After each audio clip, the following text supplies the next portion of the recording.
Okay, we're back. We're going to review Friday Night Flashbacks gameplays. This is not a very long video, and I'll explain why as I'm going through the games with you.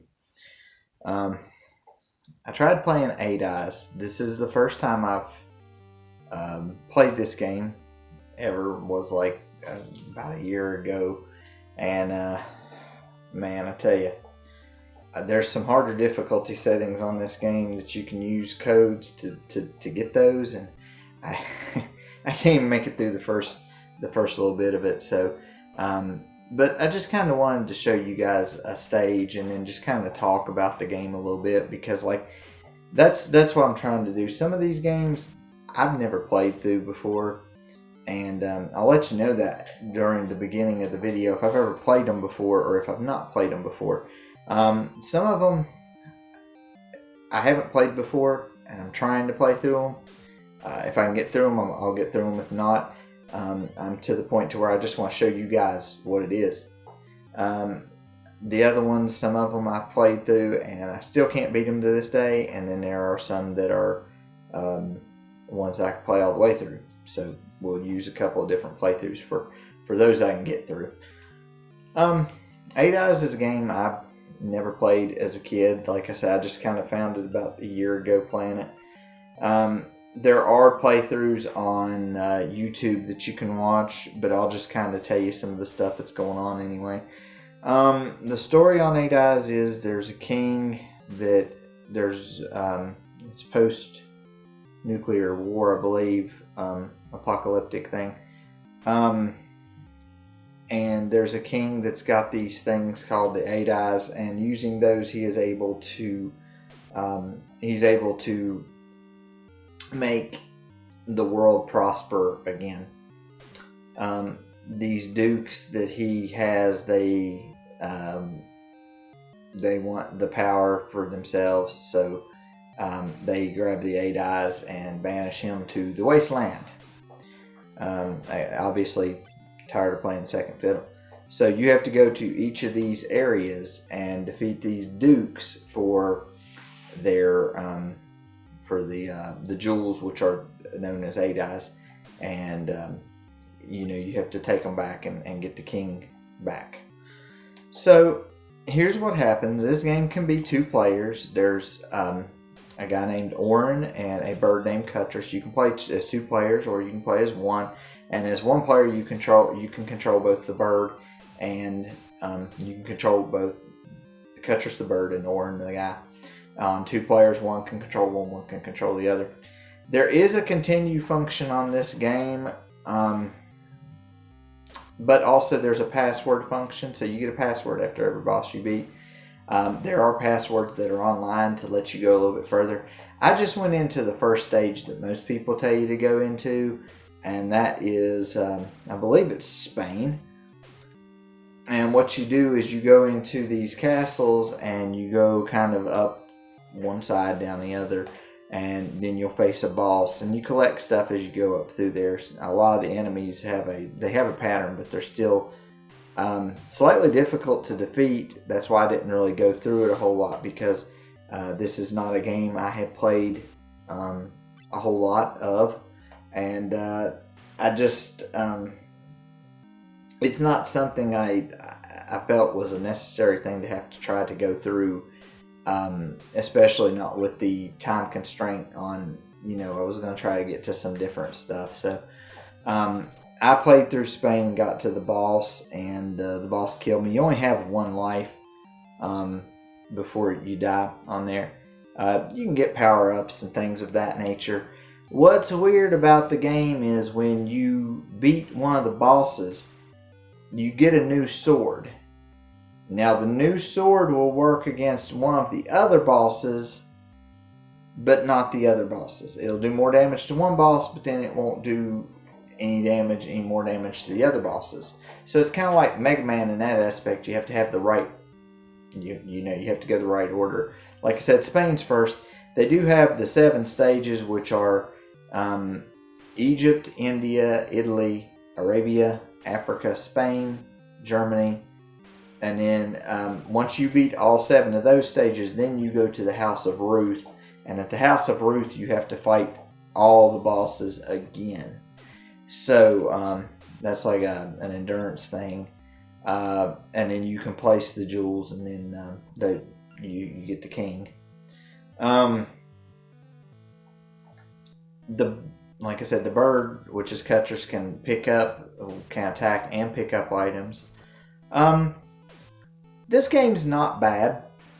To me, it feels like a mixture of all three of the first Castlevanias, the difficulty of Castlevania 1 and Castlevania 3 put together, and then kind of gameplay mechanics of Castlevania number 2. That's what the game kind of reminds me of. So, it is difficult. It does have some harder modes. If you can get through the first mode of it. It does have some more difficult modes. But the game's, to me, it's hard enough on the normal level.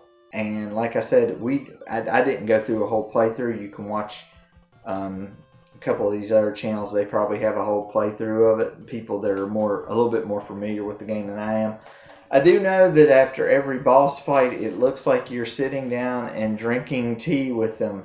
I guess they're under mind control, or maybe they're just mad or something, and then you have tea with them and calms them down. I don't know. I never really understood the whole purpose. So if somebody knows what that's for, you can add that onto the video and let us know what that's for, because I didn't really quite figure it out. So, not much to say about the game other than that it is what it is.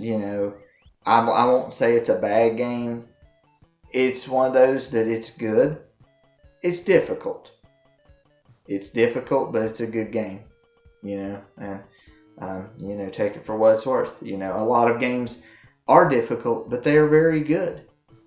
They're good games, but they're difficult. And, we're not going to sit here and just try to, beat all of these, through there. Now, I played, the second game for the evening was A Boy and His Blob, also known as Trouble on Blobonia. Gosh, that's a mouthful. I played this game when I was a kid. I had no earthly idea where I was going or anything like this. I actually had to look up a playthrough the other day for this game, because I still to this day didn't know where I was going. And now I figured more out about the game than what I knew before. I did not get as far as I wanted to. A playthrough for this that I looked up was about 35 to 40 minutes. To go through the game. I'm just going to touch on some stuff, and like I said, I didn't really get that far. One thing is, it's one player, and you get 5 lives. There are some treasures in the game. There's a counter up at the top that says TR. That's treasures remaining, and that's how many that are left in the stage. You can go around and try to collect all the treasures if you want, but you only have to have like so many of them. And then what you'll do is you'll go back up to the there's a store up at the top of the screen, and it's I guess it's like a vitamin store, and you get the Vita Blaster from them. After you get so much money, you end up with the Vita Blaster, which can shoot stuff down toward the end of the game. Again, you can watch another playthrough, because I didn't make it through, but you can watch another playthrough of this through through another channel, and they can show you this game. There are a number of jelly beans that make the blob react a certain way. I'm going to tell you what all they are and what they do, what they turn the blob into. Cola turns him into a bubble, of course, and the bubble allows you to travel underwater. You can't go underwater unless you have him, and also there are some spikes underwater that will pop the bubble, and that will instantly kill you. If you jump in the water, that will instantly kill you. Either one of those will kill you. There's the tangerines, the trampoline. You have to make sure you land on the trampoline. If you land just a little bit off of the trampoline, you die. But the trampoline, as long as you hold up, you keep jumping on it, you keep going further up each time. So keep that in mind. And then, like, if you need to jump onto a platform, you left or right whenever you get to the top of your jump. Licorice turns him into a ladder. That's one of the ones that is one of the main ones, because you have to use the ladder a lot. Honey will turn him into a hummingbird. This is useful for if you had to trampoline up to somewhere and you whistle for him and he doesn't come because he's on a lower level. You have to try to throw him a jelly bean down there that's a honey one, so he'll turn into a hummingbird and come up to you. And every time that you whistle for him, he'll come to where you're at, or he'll change forms, whatever you need him to do.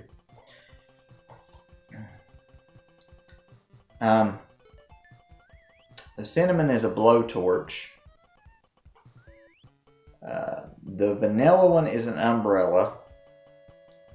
The punch one makes a hole in the ground that you can drop down through. Apple is a jack. Root beer is a rocket. As far as I know, you only use it once you leave the vitamin store. Strawberry is a bridge. You have to have him close enough to the actual area that you want to bridge before he'll actually go on over and slide out and make a bridge. Coconut, he just turns into a coconut that you can throw, roll, whatever you want to do with. And then for that Vita Blaster I was talking about earlier, that is a ketchup jelly bean. The Vita Blaster is a gun that you can use toward the end of the game to shoot certain things down, to shoot them out of your way. Like I said, most of these you'll use are the punch, which makes a hole, the ladder, which is a licorice one, and you'll use the vanilla one quite a few times, which is the umbrella. And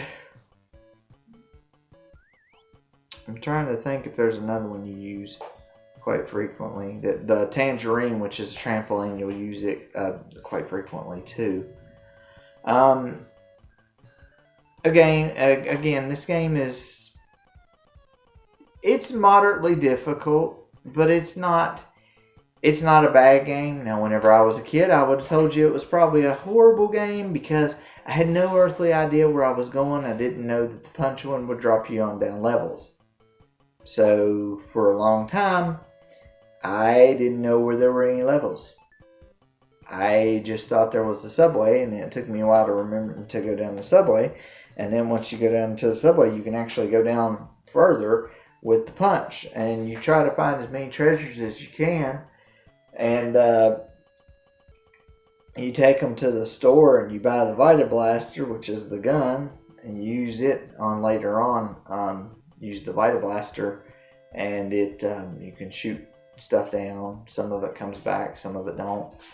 And then as you get to the end of the game, because I watched the gentleman play through it, what you have to do at the very last boss is you kind of have to run back and forth and try to throw the blob has somehow got caught. He's in a cage, and you have to like kind of run forward as you're tossing an apple one, and it has to get right into his mouth. And he turns into a jack, and he knocks the beans over onto or not the beans, but the vitamins onto the guy that kills him. So there's that, but it's a little short kind of game. Like I said, the playthrough takes probably 35 to 40 minutes, depending upon skill level and how you do everything.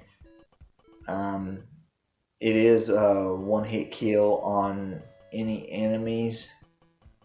And like I said, if you fall in the water, you die. If your bubble gets burst underwater, you die.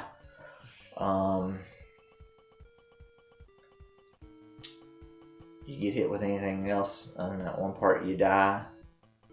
You miss the trampoline, you die. Other than that, there's not too much else to say about the game.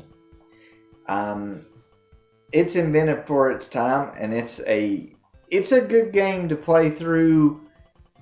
I would say until you would beat it the first time, then it might get a little bit boring because you would know where everything was. After that, there's really nothing else to do. Oh, excuse me. There's nothing else to do on the game. So, once you find everything and do everything, you pretty much beat the game, and there's no more challenge or anything. So, it's good for a playthrough. It's good for a couple of playthroughs until you beat it. You probably beat it once or twice, and then you'd probably be done with it after that, unless you wanted to try to challenge yourself and not use a certain specific jelly bean, or not do this or not do that. But it's a good game for a few playthroughs. Not one of the best, but it's still pretty good. Pretty good concept with the jelly beans, turning the blob into all kinds of different shapes and things like that. Some of them you can come up with, like cola and bubble and apple and jack, things like that. You know, they made different stuff like that, so you kind of know. The next Friday night flashback will be A Nightmare on Elm Street and Abadox. A Nightmare on Elm Street I did not play because I didn't really like the film series all that much. I was a Friday the 13th kind of person. And back in the day, I did play the Friday the 13th video game, and I thought it was there's just a lot of stuff that's on it that's really bad, control wise and things of that nature, and they could have made a lot better game. And the same people made Nightmare on Elm Street. So whenever I was a kid, you know, I wasn't drawn to the movie to begin with, and I wasn't drawn to the video game because the Friday the 13th game was so bad. So I didn't play it either. This will be one of the first times I ever try to play this game and to try to get through. I briefly played Abadox one day, and I had never played it either. And I briefly played through it one day, and what I played through of it, I did fairly well to have not played the game before. So we'll have to play around with that and kind of see.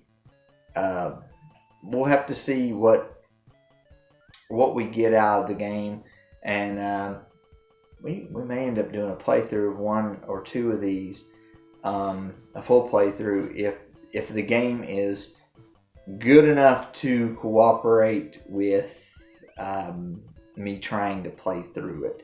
If it looks like I said on Friday the 13th, how the mechanics on that game work, if it's something like that, I'm not playing through it.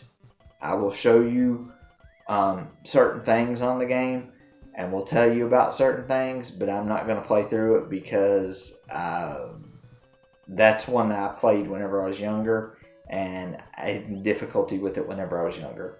So I'm not going to go through it. I mean, like I said, I'll show you guys, but I'm not going through it. So, but until we see you next time, we'll sign on off here and be done.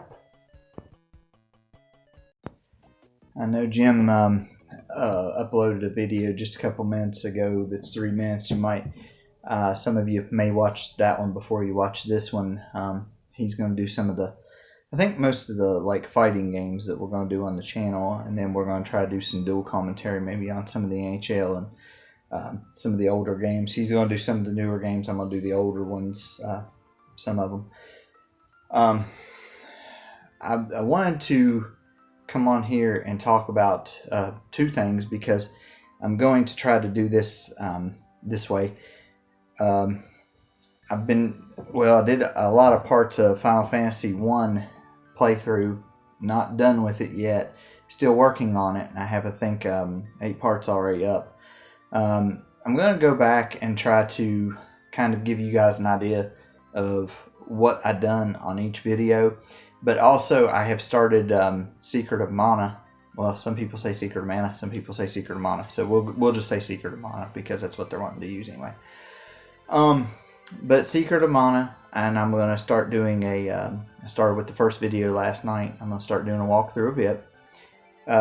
It's a game that's created by Square that was in on the Super Nintendo, and it's one of my favorite games. I've beaten it many a times, but I'm going to try to do a walkthrough of it, and I'll go over the first part, what I was going to do, and some of the other stuff that's going to be coming up on the game. So these will not be long streams. They'll be kind of shorter ones, just to give you an idea of what's on the first part or the second part or something like that, what's on the part previous to that, and what is going to be coming up next, or what I plan to accomplish next. So the Final Fantasy ones will be at a different time. The Secret of Mana ones will be at a different time because we're not going to join the two together. That'd be mass confusion. On Secret of Mana last night, I streamed, and I was able to go through the first parts of the game. Of course, you run to the first boss, which is the Mantis Ant. If I would have gotten killed at that time, the guy that's standing up above would revive you until you win. You cannot lose the fight. So essentially, you cannot lose the fight. For each boss that you beat, and even in some of the chests in the game, you'll find different weapon orbs that power up your weapon. I've been able to find all the way up to level 9 a couple of times, but not very many. It's very rare that you can get them up to level 9. And also, when you try to get them up to level 9, they won't level up that far anyway. So, the magic's the same way. But for the bare bones, what we're starting off with, went through the first little bit, went and got the female character. And she follows you until you go to Gaia's navel, which is the first place you're supposed to go. And she'll leave there because she is going to the woods to go after the witch who her boyfriend was sent to go after. Him and his men were sent to go after the witch. So because they think that, you know, this other stuff that's happening in their country or their city is caused by the witch. So she follows you until that point, and then she leaves.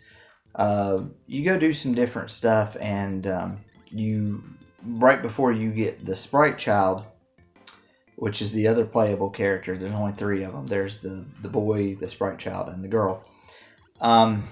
Before you get the Sprite Child, you have to come back out and fight a boss called the Tropicalo, I believe is its name.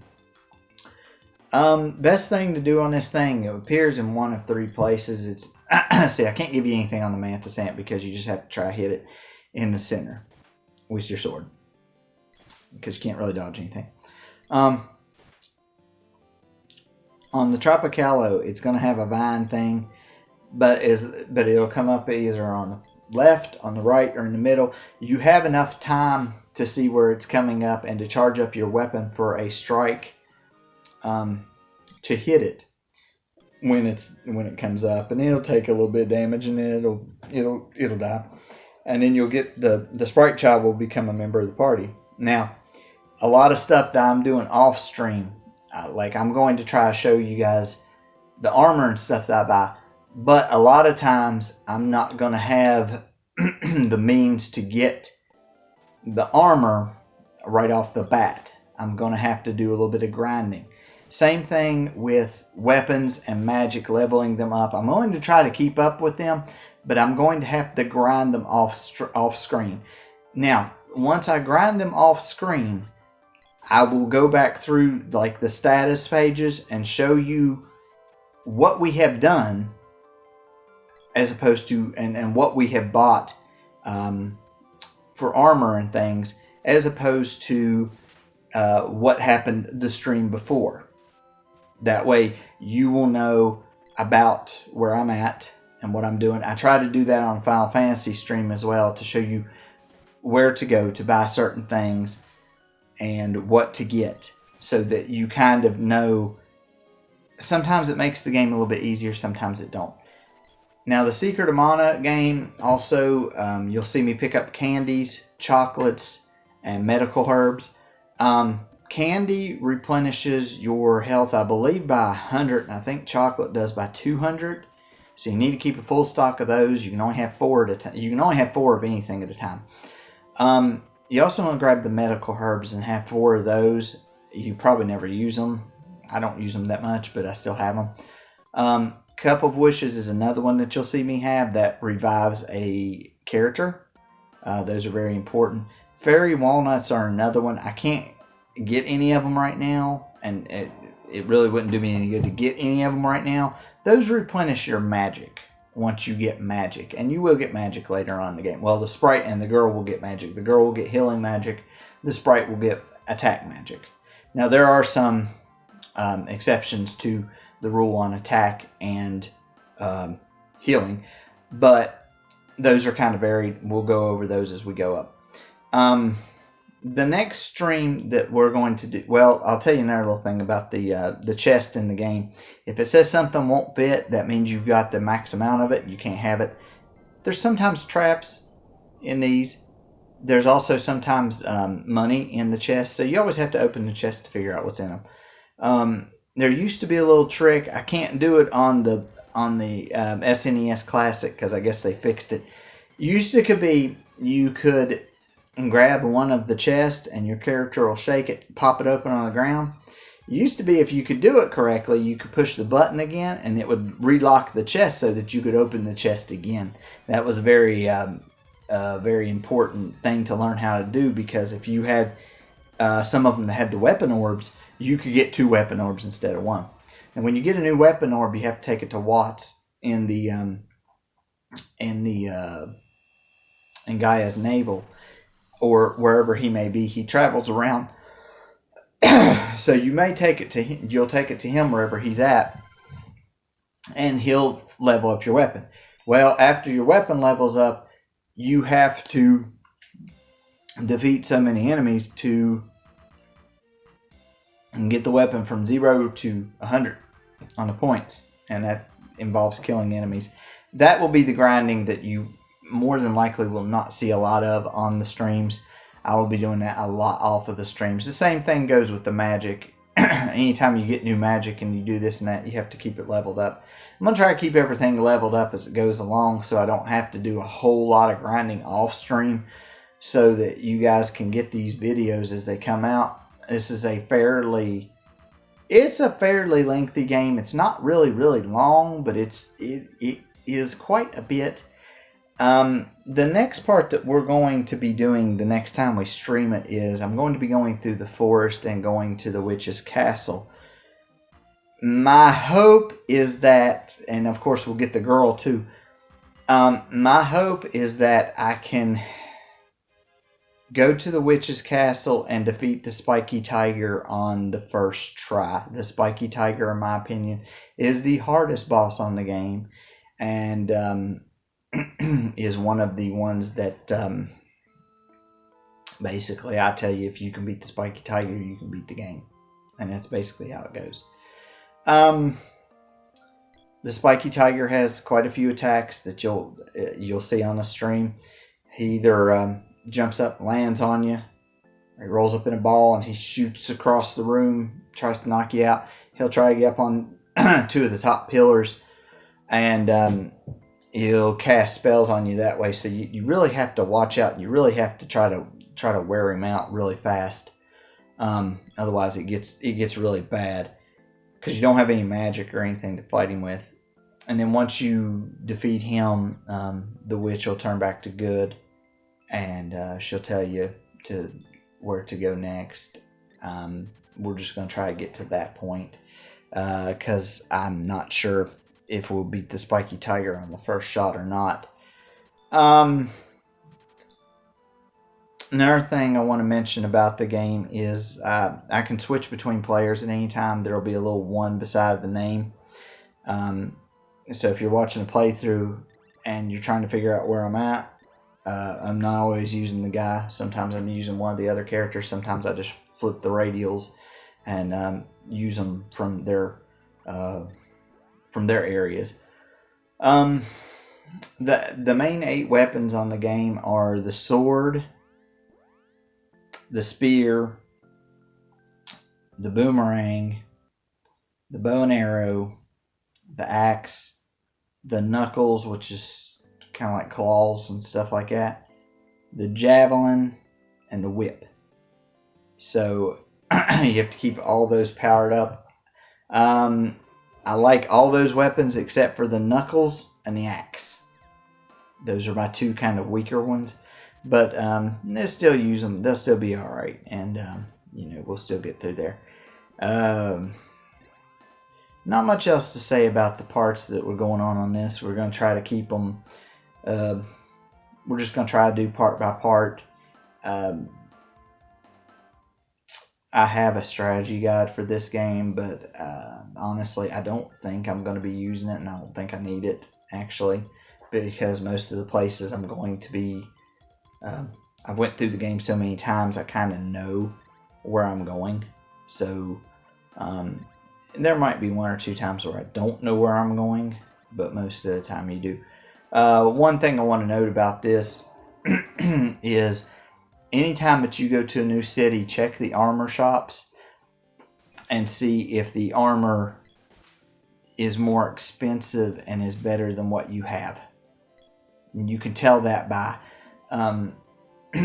looking at how much it is and buying it. And then if it's more to sell it back than what your current piece of armor is, that means it's better. So you need to equip it and sell the old armor. Every time that you do it, equip it, sell the old armor. Do not keep any of the old armor because you will not need it. The only reason I have some old armor on there right now, and I might try to buy some different armor, is because the girl will be rejoining the party, and she needs armor. So that's why we're going to try to do that. Probably get those things up there, but this is to me it's a very good game, and I hope you guys like it. We'll do some more of them. I don't know if we'll do one tonight or if we'll do or if it'll be a day or so, but we'll do that. And then I'm going to try to get these Final Fantasy 1 videos up for you. It's going to be very hard for me to do those because I already have 8 parts, but just the